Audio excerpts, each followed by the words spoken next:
नमस्कार दोस्तों, versus of wisdom में आपका स्वागत है।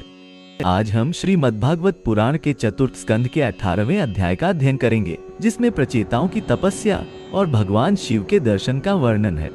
यह अध्याय हमें समर्पण, भक्ति और दिव्य ज्ञान के महत्व के बारे में सिखाता है। आइए इस पवित्र ज्ञान की यात्रा पर चलें। प्राचीन काल में जब धरती पर संकट छाया हुआ था, तब प्रजापति वेन नामक एक राजा था। वह अत्यंत अहंकारी और क्रूर शासक था। उसने वेदों की शिक्षाओं का अनादर किया और ऋषि मुनियों का अपमान किया। उसके अत्याचारों से त्रस्त होकर ऋषि मुनियों ने उसे शाप दे दिया, जिससे उसकी मृत्यु हो गई। ऋषियों ने वैन के शरीर को मंथन किया और उसके दाहिने हाथ से पृथु नामक एक महान राजा का जन्म हुआ, जो विष्णु के अंश से युक्त था। राजा पृथु अत्यंत धर्मात्मा, न्यायप्रिय और प्रजावत्सल थे। उनके राज्याभिषेक के समय पृथ्वी ने अपनी सारी संपदाओं और अन्न को अपने अंदर छिपा लिया था, जिससे भयंकर अकाल पड़ गया। लोग भूख से व्याकुल होकर राजा पृथु के पास गए और अपनी व्यथा सुनाई। राजा ने क्रोधित होकर अपना धनुष उठाया और पृथ्वी को दंडित करने के लिए तैयार हुए। पृथ्वी भयभीत होकर एक गाय के रूप में भागने लगी। पृथ्वी गाय के रूप में आकाश, पाताल और सभी दिशाओं में भागती रही, लेकिन राजा पृथु उसका पीछा करते रहे। अंत में जब पृथ्वी ने देखा कि वह बच नहीं सकती, तब उसने राजा के सामने आत्मसमर्पण कर दिया और कहा, हे राजन, मुझे मारना उचित नहीं है। मैं सभी प्राणियों की माता हूँ। यदि आप मुझे मारेंगे तो सभी प्राणी नष्ट हो जाएंगे। मेरे पास एक बेहतर समाधान है। पृथ्वी ने राजा पृथु से कहा, मेरे अंदर जो संपदाएं छिपी हैं, उन्हें प्राप्त करने का एक उपाय है। आप मुझे गाय के रूप में दुहें और मैं अपनी सारी संपदाएं प्रदान करूंगी। लेकिन इसके लिए आपको एक उपयुक्त बछड़े और दोहने वाले की आवश्यकता होगी।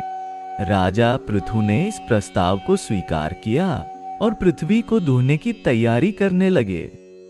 सबसे पहले राजा पृथु ने स्वयं को दोहने वाला बनाया और स्वयंभू मनु को बछड़ा बनाया। उन्होंने अपने हाथों में एक सोने का दोहन पात्र लिया और पृथ्वी गाय को दोहना शुरू किया।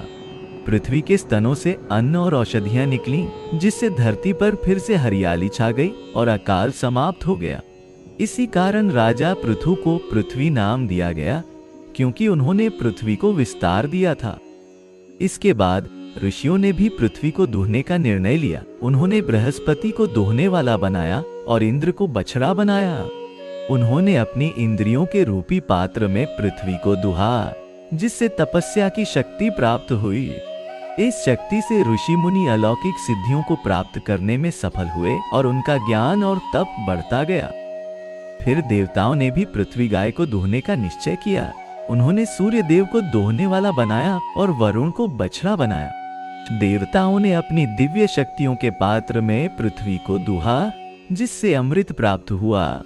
इस अमृत से देवताओं ने अपनी अमरता और दिव्य शक्तियों को बनाए रखा, जिससे वे असुरों से युद्ध में विजयी हो सके। दैत्यों और दानवों ने भी पृथ्वी गाय को दोहने का प्रयास किया। उन्होंने प्रहलाद को दोहने वाला बनाया और विरोचन को बछड़ा बनाया।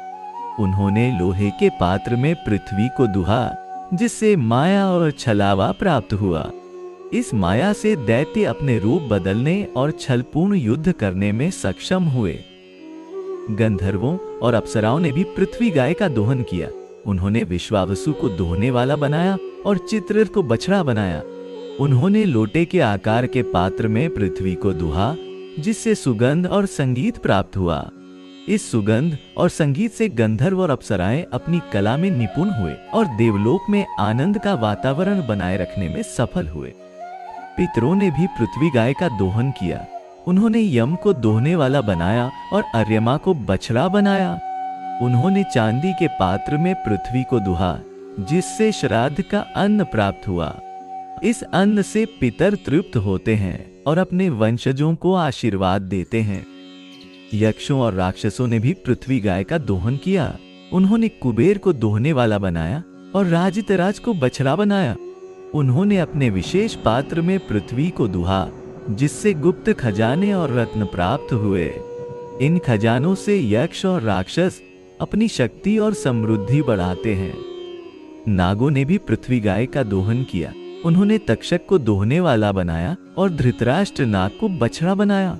उन्होंने सर्प के फन जैसे पात्र में पृथ्वी को दुहा, जिससे विष और अमृत दोनों प्राप्त हुए।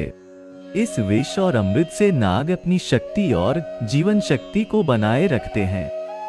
इस प्रकार विभिन्न प्रकार के प्राणियों ने पृथ्वी गाय का दोहन करके अपनी अपनी आवश्यकताओं के अनुसार विभिन्न प्रकार की संपदाएं प्राप्त की।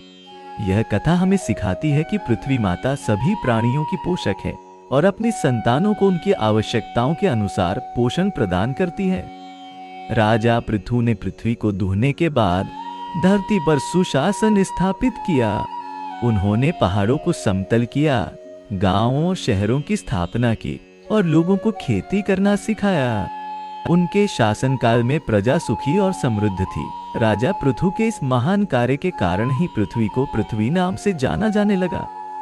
इस कथा का गहरा आध्यात्मिक संदेश यह है कि प्रकृति हमें अपनी संपदाएं तभी देती है जब हम उसका सम्मान करें और उसे संतुलित रूप से उपयोग करें। जैसे गाय को दूहते समय उसके बछड़े का ध्यान रखा जाता है, वैसे ही हमें प्रकृति का दोहन करते समय भावी पीढ़ियों का भी ध्यान रखना चाहिए। पृथ्वी के दोहन की यह कथा हमें कृतज्ञता का भी पाठ सिखाती है। जैसे विभिन्न प्राणियों ने पृथ्वी से प्राप्त संपदाओं का सदुपयोग किया, वैसे ही हमें भी प्रकृति से प्राप्त संसाधनों के प्रति कृतज्ञ होना चाहिए और उनका विवेकपूर्ण उपयोग करना चाहिए। इस प्रकार पृथ्वी के गाय रूप में दोहन की यह पौराणिक कथा हमें प्रकृति के साथ सामंजस्य बनाए रखने की शिक्षा देती है। यह हमें बताती है कि प्रकृति के साथ सहयोग करके ही हम समृद्धि और शांति प्राप्त कर सकते हैं। जैसे राजा पृथु ने पृथ्वी को दंडित करने के बजाय उसके साथ समझौता किया, वैसे ही हमें भी प्रकृति के साथ सामंजस्य बनाकर चलना चाहिए। आशा करते हैं कि आपको प्रचेताओं और भगवान शिव के इस दिव्य संवाद से प्रेरणा मिली होगी। इस पवित्र ज्ञान को अपने जीवन में धारण करें और आध्यात्मिक मार्ग पर आगे बढ़ें। यदि आपको यह वीडियो पसंद आया तो कृपया चैनल को सब्सक्राइब करें और अपने विचार कमेंट में साझा करें।